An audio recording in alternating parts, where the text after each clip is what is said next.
मौजूदा हुकूमत के एक साल में भारत से सालाना बुनियादों पर दरामदात में चौथी बार इजाफा हुआ है। गुज़िश्ता माह भारत से सालाना बुनियादों पर दरामदात में 28% का बड़ा इजाफा रिकॉर्ड किया गया। मज़ीद जानिए डॉन न्यूज़ के नुमाइंदे ताहिर शिरानी से। ताहिर, भारत से तिजारत मुअत्तल है लेकिन इजाफा देखा गया एक बार फिर दरामदात में। जी, पाकिस्तान ने अगस्त 2019 में भारत के साथ तिजारत मुअत्तल कर दी थी, लेकिन बाद पाकिस्तान ने भारत के साथ तिजारत में नरमी की थी और भारत के साथ जिंदगी बचाने वाली अद्वियात की तिजारत करने की इजाज़त दे दी थी। जो हुकूमती ज़राए से हमें अदाद शुमार मौसूल हुए हैं उसके मुताबिक फरवरी 2025 में भारत से दरामदात का हुजम $2 करोड़ 68 लाख रहा और गुज़श्ता साल इसी मुद्दत के दौरान भारत से दरामदात $2 करोड़ 8 लाख थी।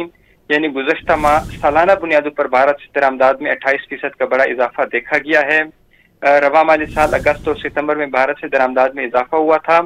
इसी तरह जनवरी मार्च 2024 जबकि फरवरी और मई 2023 में भी भारत से दरामदात में सालाना बुनियादों पर इजाफा हुआ था।